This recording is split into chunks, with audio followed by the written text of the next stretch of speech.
I'm Jeffrey Rickman, and I've started a show called PlainSpoken, and you're watching it, and I'm very glad you are. I'm a local licensed pastor in the United Methodist Church. I serve in a tiny little town called Nowata, northeastern Oklahoma. I'm not a big thinker. I'm not a powerful person. I'm just a person trying to navigate the United Methodist Church and the stuff going on right now. I'm conservative in my disposition, and I get frustrated sometimes at all the CEO talk and not enough just plain speaking in the denomination about where we are, where we're going, what smart decisions need to get made. And you know, things change every week, so I'm trying to stay abreast of that. And I know that a number of people within my conference, and I assume around the U.S. and even the world, would maybe benefit from processing some of this stuff with other people. So often we get siloed and in our own little churches, and we don't reach out, we don't learn what's going on in other parts of the connection. So I hope this is a helpful thing for you, and if it's not, you can just turn it off. But I always like starting with a reflection on a quote from John Wesley, either from a sermon or something else. And today I kind of gave it short shrift. I didn't prepare enough, but there's a classical quote that I just think every Wesleyan should know. This is how it goes. I am not afraid that the people called Methodists should ever cease to exist either in Europe or America. But I am afraid lest they should only exist as a dead sect, having the form of religion without the power. And this undoubtedly will be the case unless they hold fast both the doctrine, spirit, and discipline with which they first set out. Isn't that a good quote? As I read that, even as I used to read it and I used to feel very differently about some things, it's always been clear to me that our tribe, the United Methodist Church, has drifted very far from our original moorings. And especially when you study the history of the discipline once exercised in the revival movement of Methodism, we've really drifted a long way. We are exactly the picture of what John Wesley feared. And oftentimes people leading the United Methodist Church or other Wesleyan bodies take great comfort in the fact that we do so much good work. Anytime you look at our denominational things, plugging who we are and what we do, you see all this mission work that we do. But the thing is, you don't have to be a Methodist to do good work. You don't have to be a Methodist to do good missions. Lots of other Christian bodies have, and you know what? Even Muslims, even Jews, even Mormons, they all have good works that they do. There was something once upon a time special about the Wesleyan movement, our doctrine and our discipline, the form and the power of righteousness. We had it all. People like me would like to get it back. So maybe that's a pipe dream, but I like talking to people who take that dream seriously, and I've got one of them with me today, my buddy James Lambert. He is the discipleship pastor over at Asbury United Methodist Church, but it's soon to not be a United Methodist Church. You guys took your vote like a week ago, didn't you? Yes, so pastor of adult discipleship at Asbury, and we will be Asbury Church for a season, and then most likely going into another Methodist or Wesleyan denomination after a time of discernment. So yes, we took our disaffiliation vote, and we're pleased to receive 98% approval from the membership president on that, and that will be ratified in October along with the disaffiliations of several other United Methodist churches. We're not sure exactly how many yet, but that is the path we're on. Yeah, so your church is with at least 11 other churches that are taking votes and will be hopefully exiting with the permission of the annual conference in October. We have to vote on it. Right. I've thought about organizing a vote where we just say, no, you guys can't leave, just so we can hold on to you. But I don't think that's going to happen, and I'm glad you know that's a joke. But in order to do that, of course, churches have to pay 2 years of apportionments plus unfunded pension liabilities. And so that's been a hard and limiting thing for a lot of local churches. Something I found out just this last week, we heard from our conference secretary, Joseph Harris. He is the secretary, isn't he? And he informed us that churches that are exiting can still vote at annual conference even though they're exiting. That's right, and we will be there with all of our delegates to vote for our exit and the exit of others. And then there's a period of time after annual conference, like it's either 7 or 14 days, and after that time we will no longer be members of the Oklahoma Annual Conference. Yeah. Well, hopefully we're all going to be voting on things that left, right, center we all agree on is the best for amicable separation. Hopefully we don't have an adversarial spirit because, well, we saw what happened in Florida whenever a vote didn't go the way that people wanted, and then they were angry at those people who, and they said they're leaving anyway. Why would they shouldn't have voted, so hopefully we don't have any of that here. Hopefully, we will not have that. That is my prayer. In that situation in Florida, while you're in the connection, you have an obligation to the connection. And while I'm a member until I'm not a member. Right. And so we exercise good stewardship according to our God-given conscience until we no longer have a voice. Yeah, you're either in a covenant or you're outside of a covenant, but there's not an in-between place, really.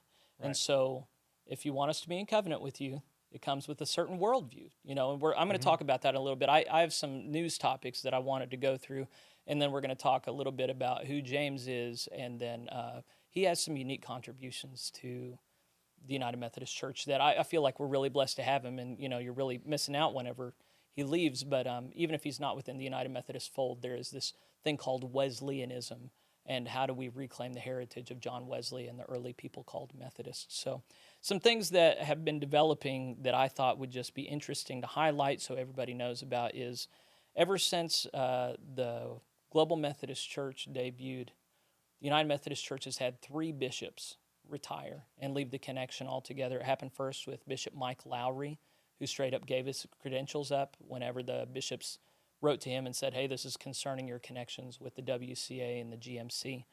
And that was several months ago. And then there was Scott Jones, and I always liked Scott Jones.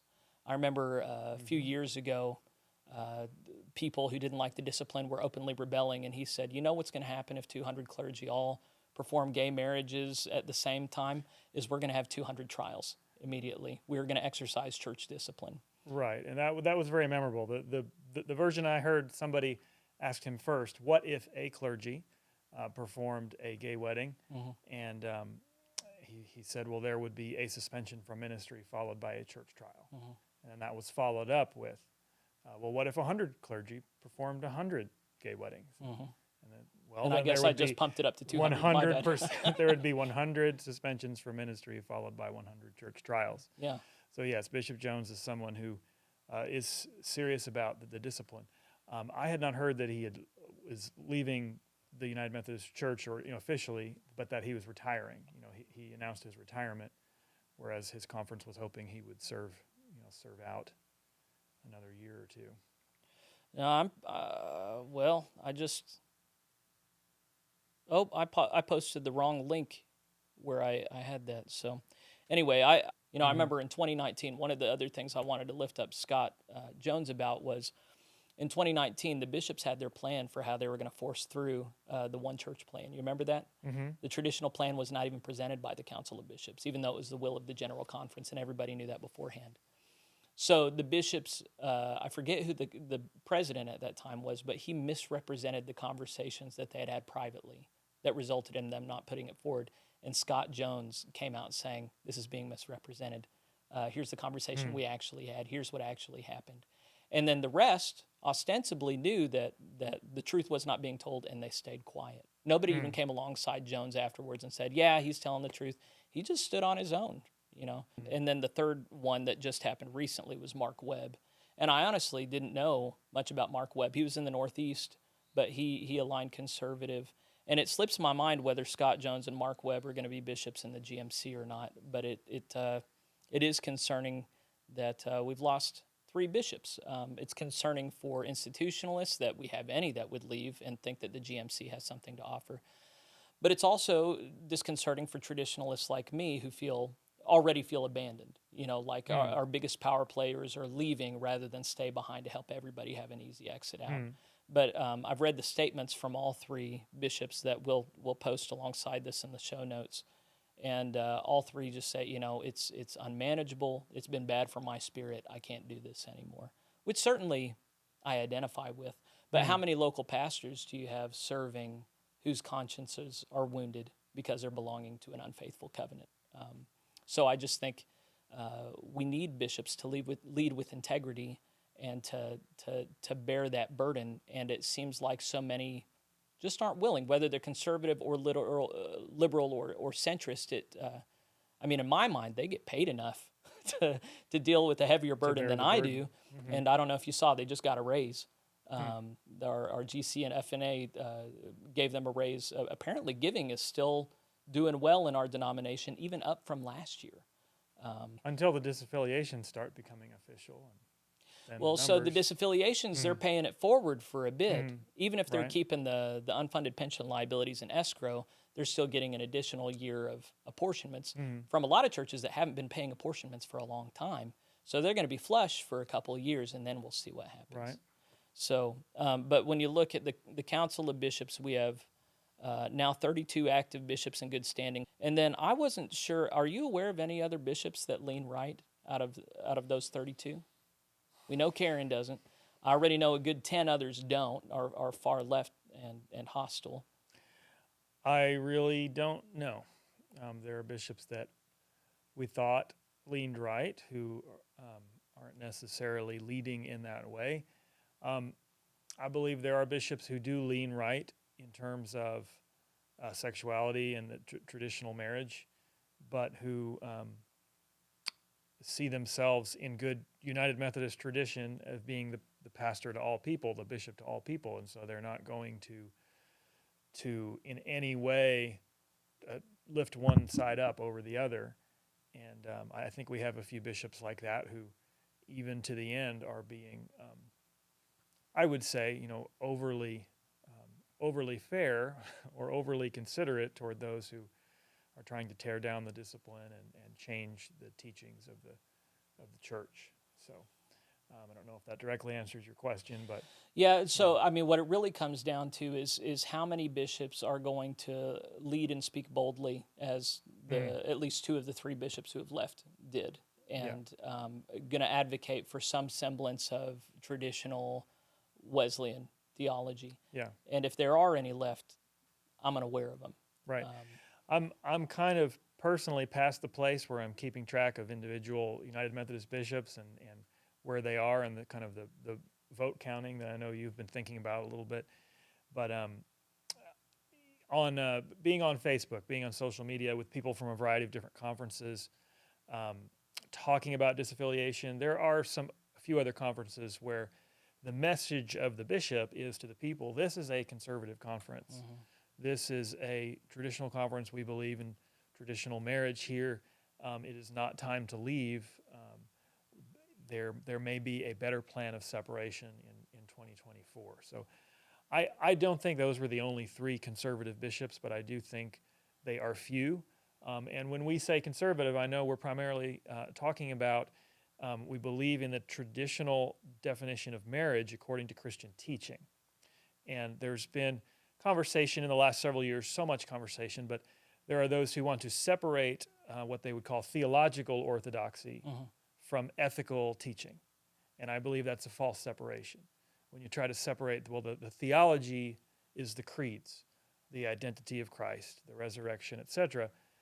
We can have orthodoxy and theology, but we're going to have heterodoxy, different teaching on ethics, including sexuality, that runs counter to what Christians have always taught as the boundaries of sexual expression. And so I just know of so many clergy, whether or not they're, I don't know, I don't run around with bishops. I just know a lot of clergy that have personal convictions about sexual morality and propriety and human relationships that are willing to hold that belief privately, but then publicly are not willing to divide from other believers on it, are not willing to stand against the denomination on it. Correct. So you have some bishops who are in the same place as your clergy friends. Yeah, my assumption has been that the only ones willing to rock the boat have left. And then, this is reminding me, I was going to bring it up later, but Jay Thorell, the head of the WCA, put out an article this week. It's called Holy Boldness. Did you get a chance to read it? I don't believe so. Yeah, he's talked about the American founding fathers first off and how bold they were, willing to, if England had gotten a hold of them, they would have all been hung. They were willing to put their lives on the line for what was right. And then he turned it to John Wesley himself, who put his own livelihood on the line to start Methodism and preach the gospel as he understood it. He said all the early Methodists were really that level of boldness and courageousness. And that's not something you see today. That's not something that we see in any of our leadership. And so it's an exhortation to people, all Wesleyans of all stripes, to be bold in our ministry and not be so concerned of, oh, I might lose my pension or my paycheck or the respect of people that I don't agree with theologically. And that's honestly been my concern with the GMC this whole time is it's going to be made up of people who've kept their heads down for decades, depending on how long they've served in the UMC, and learned to play nice all the way along. And when you look at Thorell, when you read some parts of the Bible, it really doesn't seem that we should be making room for this level of dissension over a prolonged period of time. This dream that the UMC started off with as a big tent was probably flawed from the beginning. And I think that's what we're seeing right now, isn't it? Yeah. I think that's certainly a valid concern about the GMC repeating United Methodist mistakes because of that formation.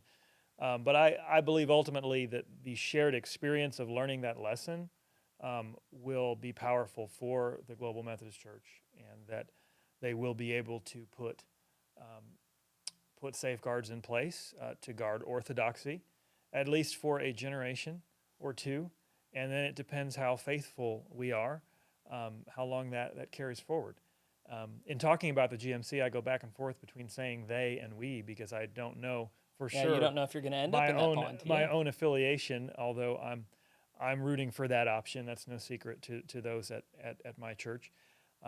For many large United Methodist churches, it's especially the larger churches who are more reticent about joining the Global Methodist Church, precisely for those reasons, and for other reasons as well. Some large Methodist churches, some large United Methodist churches disaffiliating are going to the Free Methodist Church, which is kind of surprising to me. The Free Methodists are a denomination with a wonderful heritage, but they also have a trust clause.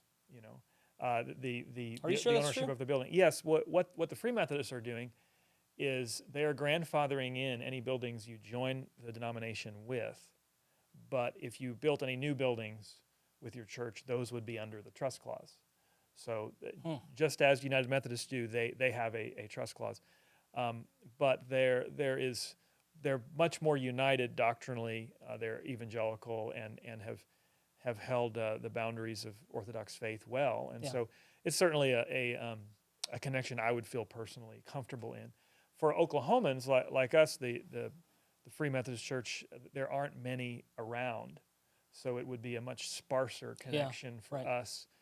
It wouldn't be, but there would not be a lot of nearby missional connections for us. And personally, I would love to be in the Global Methodist Church, where have relationships with people like yourself and colleagues I've worked with on committees and known from conference, where our churches can partner together and do evangelism, do church revitalization, reach people for Christ. I think that will happen most naturally in the Global Methodist Church for former United Methodists. Yeah. So on that note, when you were mentioning disaffiliating churches and different denominations, the temptation for a lot of churches is to go independent and to be an independent congregation. And I call it a temptation very purposefully, because I don't believe that is how God planned the church to be. That is not who Christ called the church to be, is this independent congregation, self-governing, with no ties, no responsibilities to anyone else. When we're in connection, I believe we're more fully reflecting the reality that Jesus instituted the church to be. Well, and a lot of people who are not in a denomination would say, we're in connection, we connect, we have all kinds of missional connections, we don't combine our authority inside of the church with entities outside of the church, and we don't combine our budget with entities outside of the church. And those really are pretty much the two key ways in which denominations are different from non-denominational churches. Authority and budgets, right. But another way people don't often think about is the actual beliefs and doctrine. And so when you're a non-denominational church, your doctrine is defined by your board of directors, or your board of deacons, or your board of trustees, or your administrative council, or whatever you call it. And so ultimately, in a culture where Christians are being pressured to change their beliefs, if you're a non-denominational church, you can be pressured by any group, or by a group within the church, a group outside the church, to say, well, why do you believe that? Why do you believe that? And if you're in a denomination, you have this wonderful freedom to simply say, well, we're Methodists and that's what we believe, or we are an Orthodox church and that's what we believe. And personally, I believe that that is a strength, to be united around the message and not in the business of defining the message for yourself. Well, so I think I'm in a different place from you on that, because I really don't like it when people just say, well, I'm a Methodist. This is what Methodists believe. Why do you believe that? Well, I'm a Methodist. Well, let's talk about what's in the Bible. Can you talk about that? Are you just regurgitating for me the party line, or have you actually thought critically about this stuff? Certainly, we need to be able to defend our beliefs biblically, but that is why when we are ordained, they ask us those traditional questions, which include, have you examined the doctrine of the United Methodist Church? Do you believe it to be in accordance with Scripture, and will you defend it and preserve it? Yes. And of course, I got in some heat on Facebook when I reposted an article from John Lambert saying that people were in the situation we're in as, did you see this? There's an article saying we're in the situation we're in as a denomination because a lot of people lied about those promises on the way in. And a lot of Methodist clergy came back and said, I didn't lie. And I said, okay, well, great. Then we're in agreement that the discipline's good. And then crickets, because they don't agree. Somehow they work it out in their head where they can be a part of the group without ascribing to the group's explicit doctrines. Yes. And so it's a really confused period in denominational life where all these denominations got started and created this idol of church growth. And we've got to grow the church, which means we can't talk about our doctrinal distinctives. We can't talk about those things where if you don't believe them, you're not with us. Rather, what makes you Methodist? Well, are you in a Methodist church building on Sunday morning? You're a Methodist. You belong. The table is open. Right. And we're not the only body that started worshiping at that altar. Most American denominations really have been tempted to focus less on doctrinal distinctives and more on shared love between us. For generations. Yeah. For a century. For a century and a half. For a long time. For a long time. Well, and when you look at we're not the first ones that created a movement with the power of the Holy Spirit. When you look across human history, the church history, there have been all kinds of revival movements that started off and they held the standard and the banner, and then they had kids that didn't necessarily want to abide by the doctrine or discipline of their movement, and then they just stopped talking about it as much. And then over 2 or 3 generations, the quality declines. So we might be looking at an iron law of selling out. But even so, that doesn't mean that you just never start anything new, that you just have to deal with whatever is. The other thing I wanted to turn to after just talking about those 3 bishops was the role of the Council of Bishops within the United Methodist Church. Of course, the denomination was imagined very much in a similar way to the United States government, where you have a judiciary, an executive, and a legislative. But according to some authors, there's really been a takeover by the executive, that the Council of Bishops has stepped out of line. So there was this article written on August 29th by John Lambert in Juicy Ecumenism. And did you see this one? The liberal bishops have redefined United Methodist polity. I did see that one. You saw that picture right on the front? So, yeah, it has King George? Oh, I didn't know the king. Well, is it George Washington being portrayed as a king? I don't know the history of this painting. If he talked Can I about see it that again? Oh, okay. Yeah, that looks to me like a play on, King George. George Washington was asked to be the king. People wanted him to declare himself king after the Revolutionary War, and he wouldn't, because that would have betrayed the principles that the revolutionaries were fighting for, and he forged the presidency. That's interesting. Instead. Yeah. I took it as a kind of imperial. This is the role that they're in. They're in the let them eat cake role now. I could have totally misread that picture. That might be the actual King George, of I couldn't England. tell you. Okay. I'm not the historian I should be. But Lambert, it'd be really easy to dismiss an article like this, just saying it's sour grapes, man. Like they didn't get the vote their way on paragraph 2548.2, and now they're just saying the whole system is broken. Of course, this mirrors American politics, because it mirrors the populism of Trumpists. The Trumpists are known for saying the whole system is broken, it's corrupt, there's a swamp, we need to go in and drain the swamp. There's going to be another civil war, like all this rhetoric, and then to see much of it mirrored in our denomination is so off-putting. This article I drew our attention to It was called "Liberal Bishops Have Redefined United Methodist Polity." Are you sympathetic to this notion that there has been an executive takeover within the United Methodist Church, or do you think that that's sour grapes? Well, I think it's true in the sense of General Conference has been postponed, and General Conference has not been allowed to do its job. It's not only the bishops, though. It's a combination of the bishops and the committees set up by the conference, such as the Committee on General Conference, whose very job is to plan the next General Conference, Yeah. instead functionally prevented the next General Conference from happening. And that short circuits the intended governance of the church. So, Yeah, yes. so Lamperis talks about this dynamic of not being able to get together and the vacuum that creates. And he says increasingly bishops are stepping into this vacuum to do what they want, disregarding their obligations under the discipline to uphold church laws legislated by the General Conference. So, and of course, that's not just the bishops who refuse to obey General Conference. We have a long history of the general boards also not doing what the General Conference has said. But here it talks about the hypocrisy of what the Judicial Council has done in saying it's okay for General Conference not to meet, but hey, we really need jurisdictional conferences to meet. Yeah. What's the difference there? There doesn't seem to be any so far as how they made that decision, except for what's good for the bishops.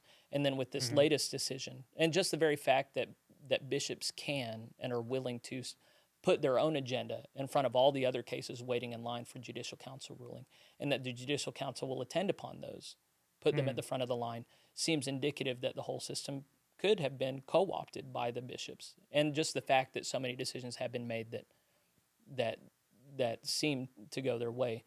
I don't think that we can say definitively. I think Lamperis speaks with more confidence that he can, but it's definitely worth going through that article, I think, and considering. Yeah. I'll need to read that thoroughly. I'm something of a contrarian when it comes to bishops, in that I like bishops. Yeah. For obvious reasons, because of recent experience, many conservatives become soured on bishops, and so there's certainly there is certainly a voice, a faction that would say, well, in any new expression of Methodism, we need to not have bishops because what good have the bishops ever done? However, I do believe that the episcopacy, having bishops, is a legitimate form of church government.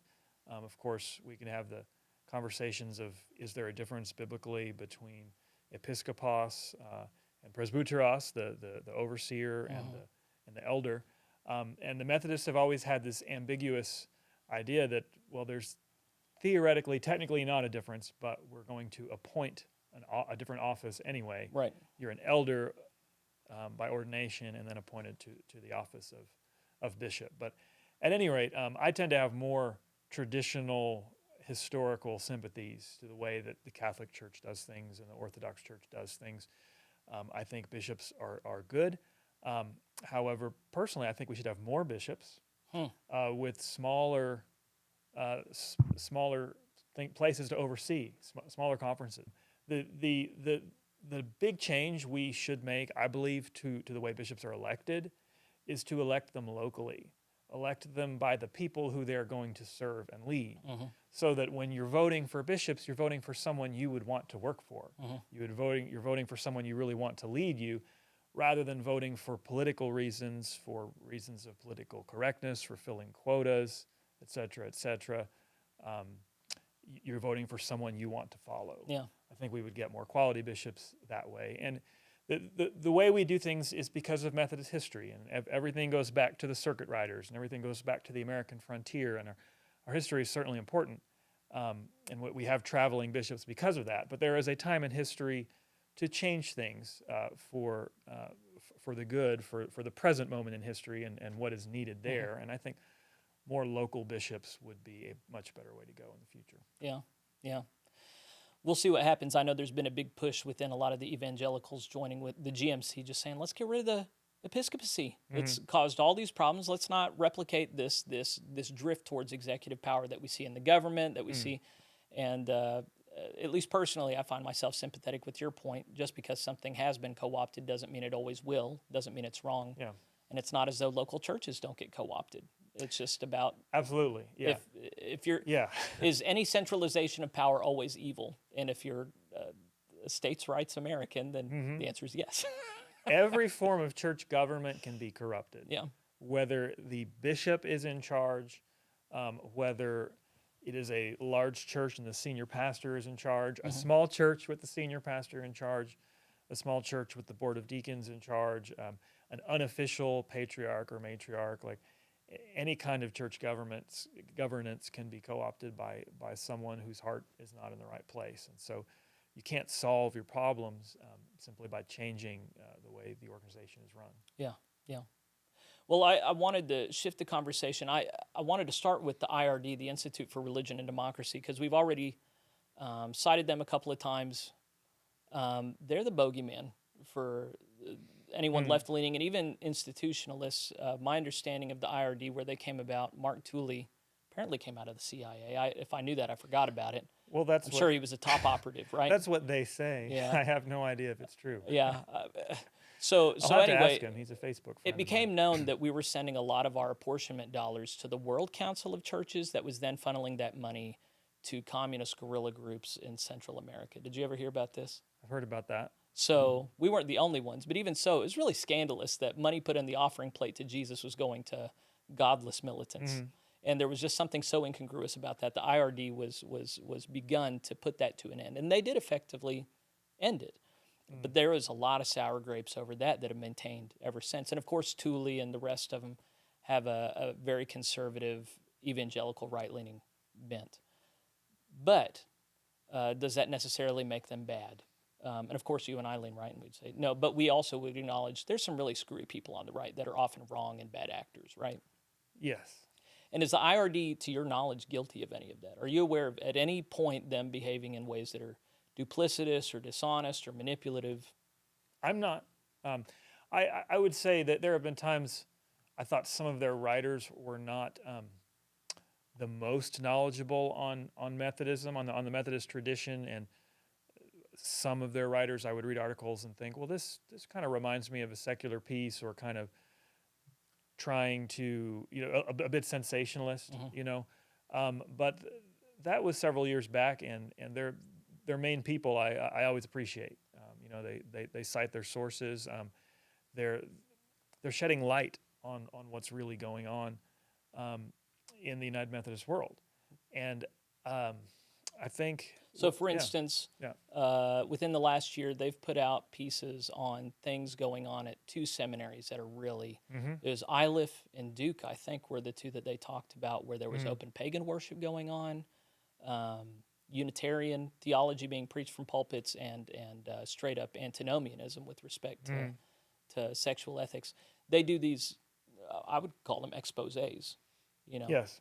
So, but I'm not sure. So is that, I guess one of the questions I wanted to ask is it wrong to shine a light on bad behavior? Absolutely not. Well, but so, and we're comparing things to things going on in the world, right? Are you familiar with Libs of TikTok? No.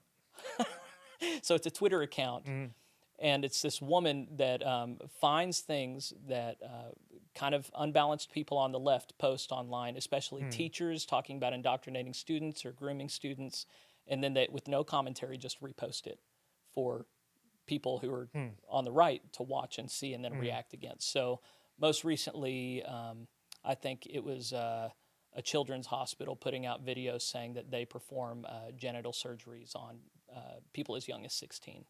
And with the transsexual stuff going on, they're shining a light on what's actually going on the left. Some teachers, the most scandalous one was two teachers talking about how it's their responsibility to groom, that it's wrong for children not to be sexually active, and that it's good for adults to actually pressure them into sex acts.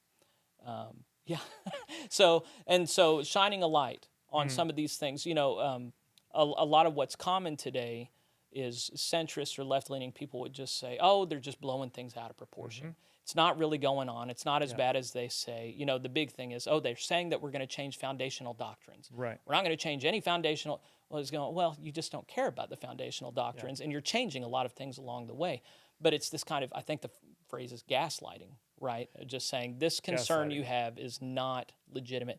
And the IRD's bread and butter is saying, Yeah, it is. Look at this extreme stuff that they're trying to do when nobody's looking. Mm-hmm. So there's, okay, so Mark Tooley. Let's see, this is the Wall Street Journal. Let's see. Friday, August 19th, 2022, he wrote a piece called A Messy Methodist Schism. Right, I saw that. And it was under a paywall online, so I didn't see that. But a member of the church brought this to me, and it's really pretty milquetoast so far as I'm concerned. It's not right-leaning propaganda. It's great journalism. I read that, and it's funny. I saw some people I know react to it and saying, look at this in the Wall Street Journal, a really informative piece that tells us what's going on. And somebody joked, look at this good journalism from the Wall Street Journal. And then I thought to myself, well, I know who that is, and he's not a journal writer. He's an independent writer, and he got it right and described it in neutral terms because he's a conservative. Yes. And progressives these days have a hard time describing things in neutral terms.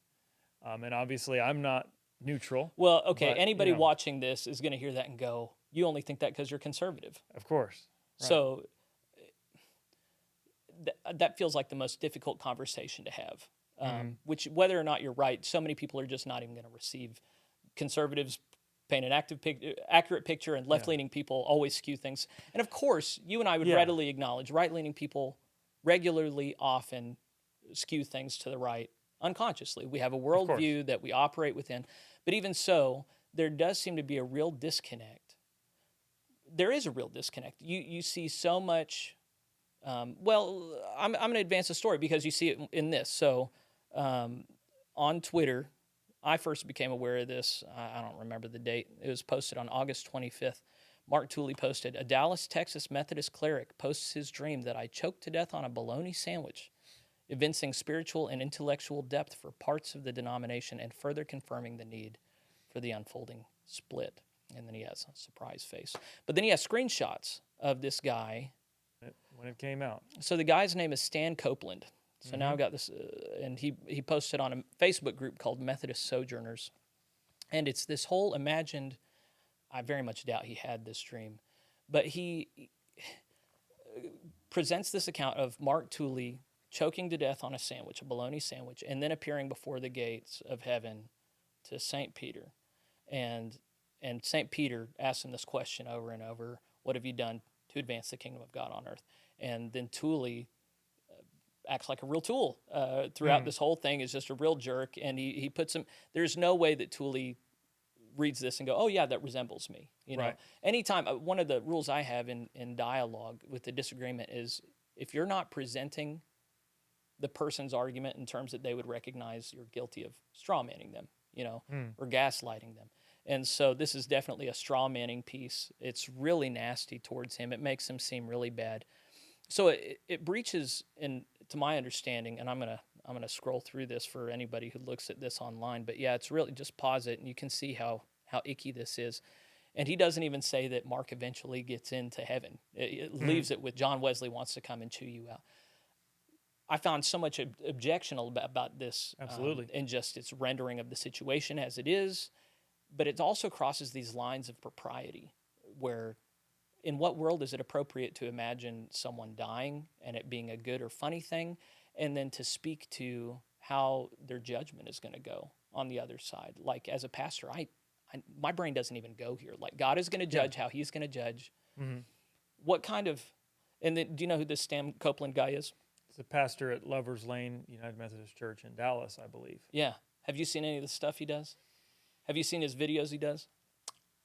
Perhaps in the past, I'm not sure. He does these YouTube videos. He might put them other places. He calls himself the Picklin Parson, and he has a real congenial attitude. But I mean, he has a long history. I mean, I've seen a few. I can't watch his videos anymore because they're routinely dishonest and defamatory. According to Mark, this guy Copeland was originally a conservative, and he's since left that fold. And it's so odd to me.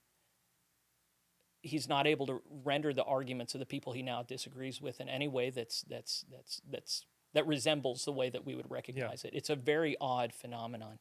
But Tooley, he doesn't respond in kind. He doesn't personally attack him. He just says where he serves, and that's it. I did want to retch up. Do you know who Evan Rohrstadge is? He's a journalist, right? I don't know if he's a pastor within the UMC. He does a podcast with Drew McIntyre. Oh, okay, and never mind. Yes, he's he's good. He's Good a people. pastor. I've seen him on Facebook, which is a common theme for me. So. But something he responded in the comment section and tweets. He said, "Mark, can you imagine if a conservative United Methodist wrote similarly about a progressive United Methodist? Our news service would deploy all 3 of their reporters to report live from the scene. A special general conference would be called, and the bishops would create a commission. Progressives can get away with anything." Right, I did see that.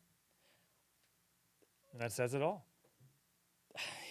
It's really weird, that, and I wonder, I need to get a left-leaning person on this Yeah, show you do. because I wonder what a left-leaning person would say to that. Like if they're combining this with Trumpism, then what they believe is, well, it's okay when we do it because your side is so awful. Right. So this is what we have to do to shut you guys down, because if we play by the same rules, the same standard is applied to us, we're going to lose, and we're on the right side of history, and we can't lose. We have a moral obligation to God to win any terms necessary. That does seem to be the mindset. Okay. I couldn't think of any other reason how it would be justified. Well, not justified, but simply a blindness. Okay. Like, if you don't ever think about the fact that you could be on the wrong side, it's easy to make light of mocking and judging somebody on the other side. I should apologize for my earlier comment when I said it's, progressives can't be neutral anymore. I, of course, don't mean all progressives.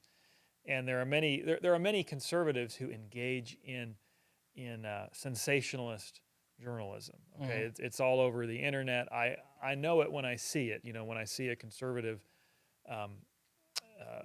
place or a conservative piece that's trying to make conservatives angry, and that's what they're doing, is they're rabble rousing in the conservative realm. Okay, that happens obviously, and that happens in the progressive realm when the main point of your writing is making people angry and getting people riled up.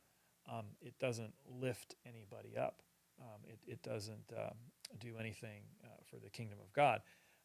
I do believe that in the secular world, in the world at large, and especially in the United States, there's been a breakdown in journalistic standards, and I think that this bears out in actual, open, known changes in journalistic standards, where what is considered neutral language is no longer the same. And so Mark Tooley's article in the Wall Street Journal was written with classic old school journalistic standards where you are trying to present both sides.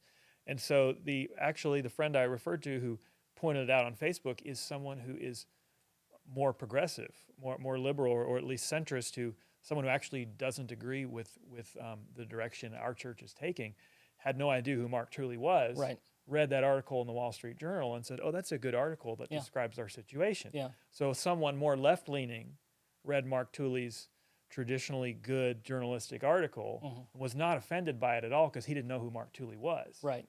Whereas many progressives who know who Mark Tooley is Yeah. would read it and be offended just because it's written by Mark Tooley. Yes. Yeah. Well, and it's this.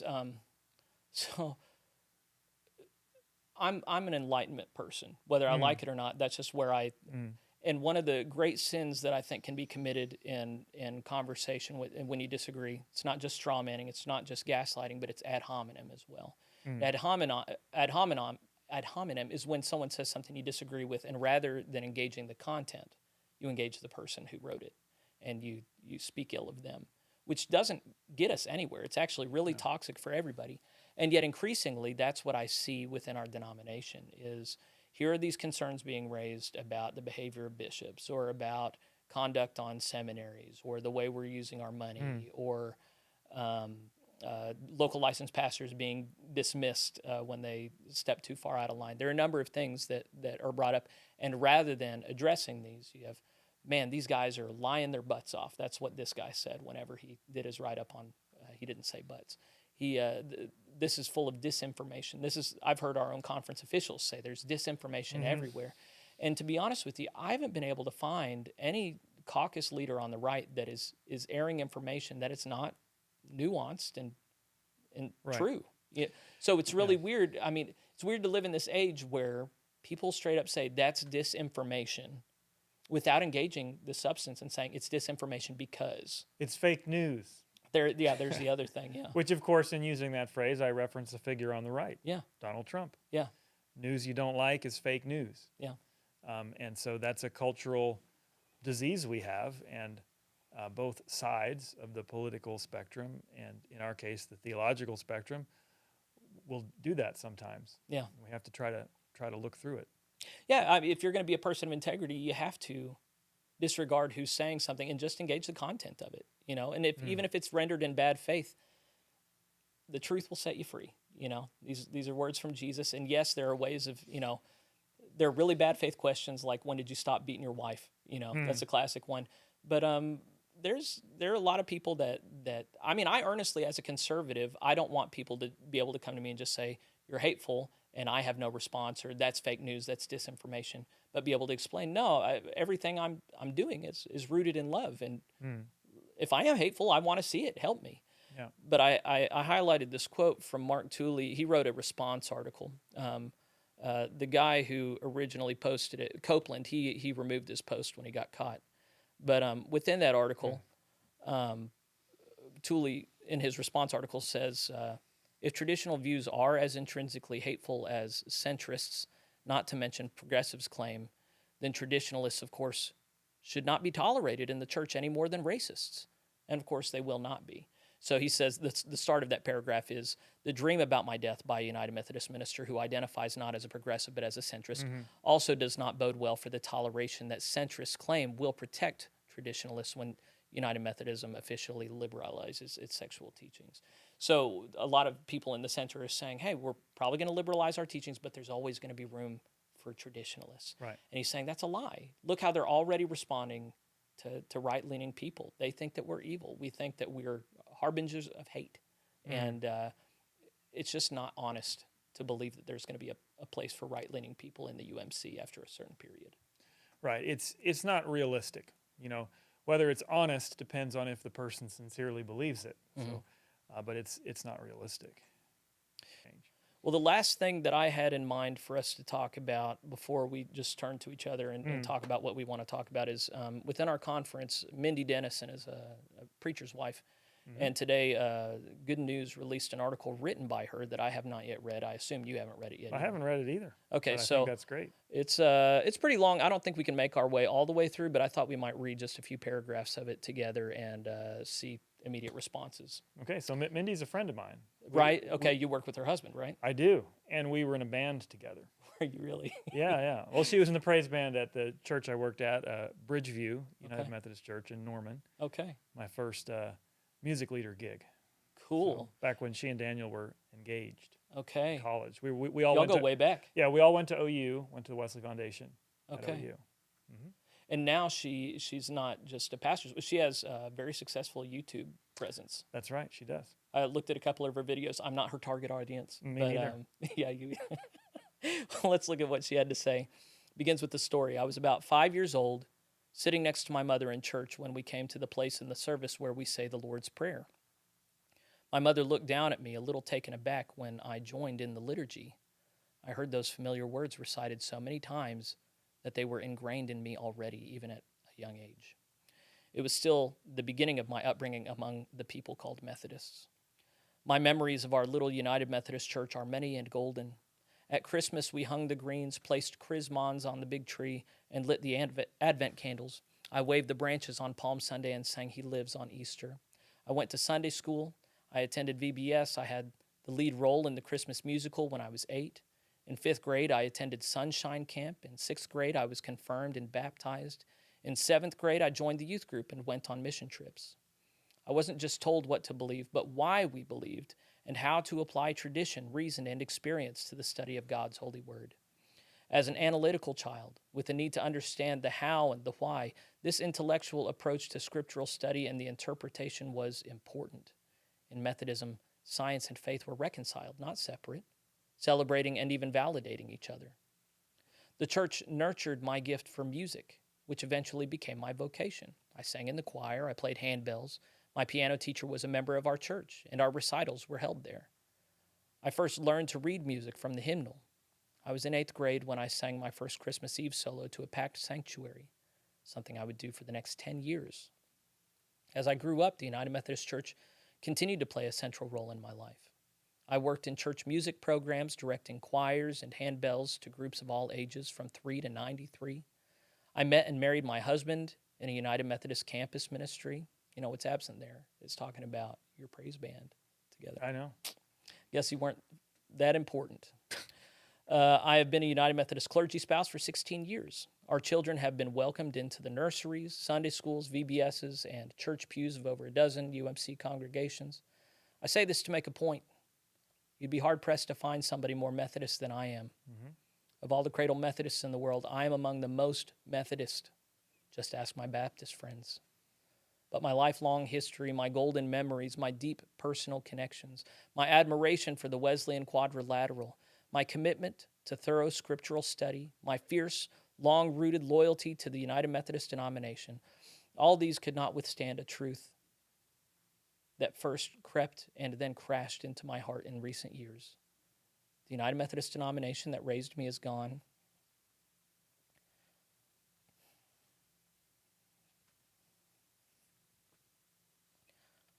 What remains a bit has abandoned me in much of my traditional theology.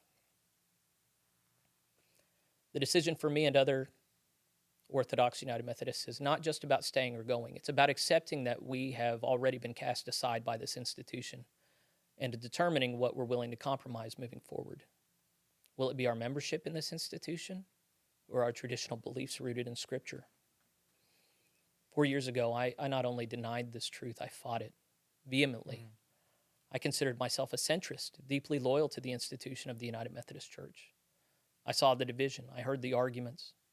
But I could not imagine my faith outside of the institution I championed for so long. In hindsight, I might have even made the denomination itself an idol in my life. My devotion was entirely misdirected. The turning point for me happened with the special session of the General Conference in 2019. What I witnessed during the streaming of the proceedings, as well as on social media from self-proclaimed progressive and centrist Methodists, was nothing short of alarming. It made me question what was really happening and what was actually at stake for the people called Methodist. A strong conviction took root in my heart. This was about so much more than the presenting issue of human sexuality.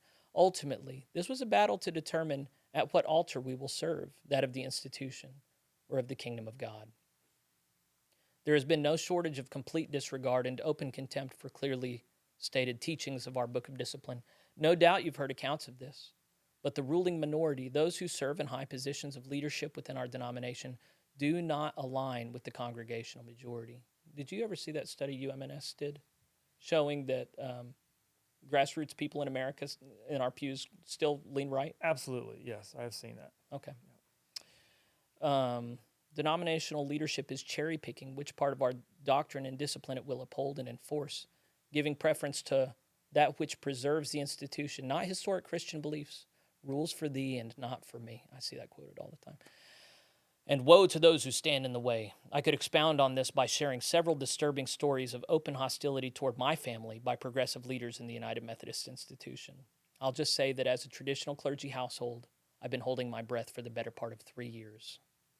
But there is good news. We're only 4 paragraphs away. I'm just going to finish it. In the midst of great denominational turmoil, Jesus is still Lord. That has not changed, nor will it. And for my fellow Cradle Methodists and for United Methodists everywhere who find themselves struggling with the idea of what comes next, I have this good news. Meaningful and relevant ministry exists outside of the institution of the UMC. My prayers, presence, gifts, service, and witness won't mean less outside of this denomination. We are members first and foremost of Christ's holy church. The ministry that happens therein must be for the glory and in the name of Jesus Christ, not in the name of Methodism, not in the name of John Wesley, not in the name of intellectualism or politics or even social justice. It must begin and end with fierce loyalty to the one and only truth, the one and only light, the one and only life. This is the way. I wonder if she knows that's a Mandalorian reference. She probably does. Okay. Yeah. Our mission is the same today as it was yesterday and will be tomorrow, and our ability to carry out that mission is not determined by membership in anything but the body of Christ. I don't know what the future holds for me outside of the United Methodist Church. I may commit to another form of Methodist expression, perhaps through the Global Methodist Church or some other Wesleyan denomination. As for me and my household, reference to Joshua, we will serve the Lord. And even if we aren't a people called United Methodist anymore, it is more important to me that we will be a people called faithful. Wonderful. I'm going to have to congratulate Mindy on that article. It's very well done. Short and sweet. Yeah. Yeah, it's we have a layperson in Oklahoma, Kara Nicholas, who went as a delegate to GC I know 2019 Kara. General Conference. And she did a write-up that she presented on Chris Ritter's blog on all of the things that were said and done that she was privy to there. And it was likewise just a real eye-opening experience. Yeah. And it's not that nothing bad happened at previous general conferences, but man, 2019 really took the cake. Right. And so for anyone who's wondering what exactly Mindy was referring to, I saw things, I heard things that disturbed me. They can go to Kara's article, right, on Chris Ritter's blog for the actual quotes, who said what, and there were some very disturbing things.